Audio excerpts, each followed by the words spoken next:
Welcome to your definition awareness is the highest wisdom. Let's follow the 3 R's: reduce, recycle as much as you can, recycle as much as you can, reuse, reuse, reuse, reuse. Welcome to the session on the safe handling of chemicals. My name is Ak and I'm going to talk about how to handle chemicals safely. Why should chemicals be handled safely? Because of their hazardous nature, chemicals could cause any personal damage or harm to the person as well as the space, the environment as well. So chemicals have to be handled carefully. Be it a laboratory or be it a testing center or be it part of some academic institution or for any other usage of chemicals, you need to be very careful because chemicals could cause a lot of health, safety, and environmental issues. So the handling of chemical is imperative and this training is required for all the staff who work in a laboratory setup. So the first and foremost thing in safe handling of chemical is the identification and labeling. Every chemical has to be labeled and it has to be identified and there has to be a place. It has to be stacked in a convenient location where it could be easily identified. If the chemical is of hazardous nature or if it is toxic or it has other impacts, then the material safety data sheet should be obtained and the material safety data sheet should be kept in an accessible place and this information has to be disseminated to the people working on the laboratory, working on those chemicals, and no person should be allowed to work without training and supervision.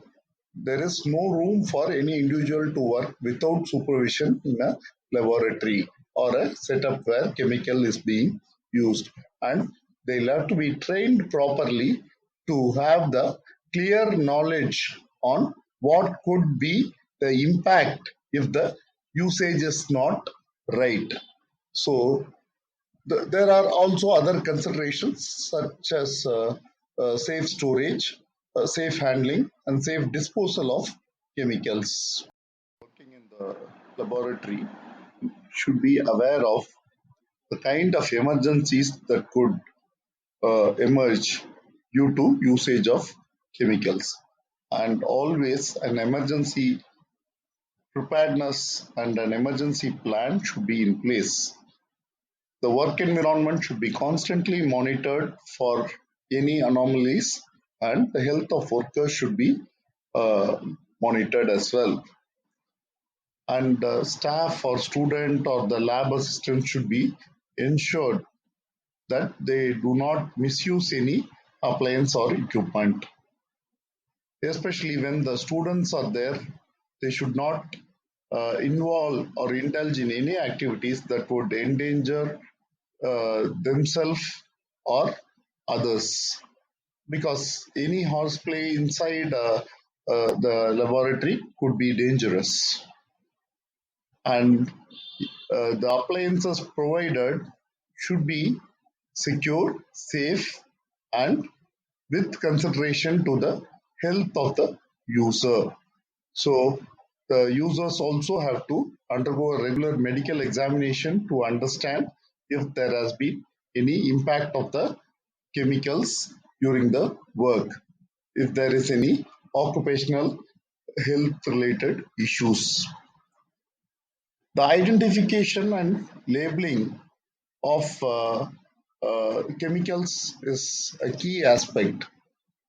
The labels should have the content, name, address of the manufacturer or importer, the physical and health hazards that it could present if the usage is not in the recommended way, and what are the recommended PPEs, personal protective equipment, that are required for the usage of those chemicals.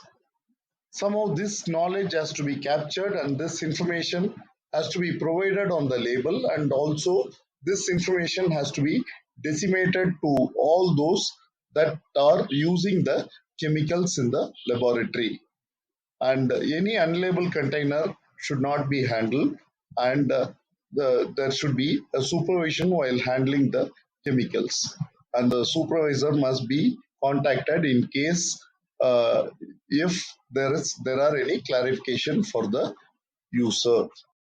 Chemicals required to be stored in a cool, dry, and well ventilated place away from any heat and ignition sources. Watch out the label for the of the chemical and try to understand the temperature and other conditions, storage conditions. Avoid storage of chemicals in the open, especially sources to heat, sunlight, or other ignition sources. Refer to the MSDS in case you have any questions. The safety data sheet could give a wider perspective of how to store the chemical safely. And all the reactive chemicals have to be stored separately. And any empty container with other chemical should not be uh, loaded with any other chemical. This may lead to confusion and chaos. And any flammable chemicals have to be stored in a closed container. And more than that, maintain a compatibility chart. A compatibility chart shall help in safe storage. The chemicals have to be handled. The handling of chemicals. While handling chemicals, the approved procedures have to be followed for the transfer of chemicals. And the person who is using the chemical must use the appropriate PPEs, personal protective equipments, gloves, goggles, mask, uh, like that. And all the containers should be handled with care. Any cylinders being used, the cylinders should be kept always upright with caps, and they should have been in chain condition. Any unused cylinders have to be appropriately identified and kept in the designated location for the empty cylinders. And you'll have to watch for all the posted signs uh, that indicate the precautions, and the user have to be strictly adhere to those precautions. These are some of the precautions that you could have while handling the chemicals. It should be ensured that the chemicals are disposed in a proper manner. Chemicals should not be poured into the drainage without proper neutralization. And any toxic or flammable chemical, especially if it could react with water, it has to be collected with absorbent materials and it should be disposed safely. We'll have to decontaminate the used containers that are not intended for reuse and ensure they are disposed appropriately. The disposal procedures are to be strictly adhered to. So these are some of the precautions that we could take during disposal of chemicals. Employees in the laboratories should be aware of the potential energy emergencies that could crop up in a lab. So we'll have to know and understand the precautions and procedures in case of a spillage or leakage or fire or any kind of emergencies. The emergency kits and the safety kits should be in working order and they should be accessible. Where toxic chemicals are used, antidotes have to be kept ready, and the employees have to be trained in the first aid procedures. They should have undergone a first aid training and they should be aware of where antidotes are kept and where the safety and emergency kits are kept. And they must have been well trained in the emergency plan and procedures. We have seen the conditions handling chemicals, storage of chemicals, and disposal of chemicals. In general, any foodstuff or meal should not be taken into the area where hazardous chemicals are stored or handled.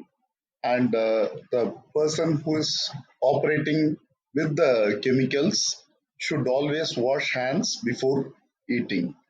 And the washing of hands should be using the soap and not using any solvents because that could turn into poison, toxic. And housekeeping is very important in the laboratory, and spillage have to be avoided, and housekeeping standards have to be maintained properly, and any contaminated clothes have to be changed immediately. Chemicals should not be taken away from the place, and any hazardous chemicals should be uh, kept in a designated location, and people handling hazardous chemicals should be aware of their properties, and uh, signs, lot of awareness posters has to be put around the laboratory, and a compatibility chart shall be created for safe storage of chemicals. I hope you had a good time listening to the storage, handling, and disposal of chemicals and the safe use of chemicals. Follow it. Stay safe. Bye bye.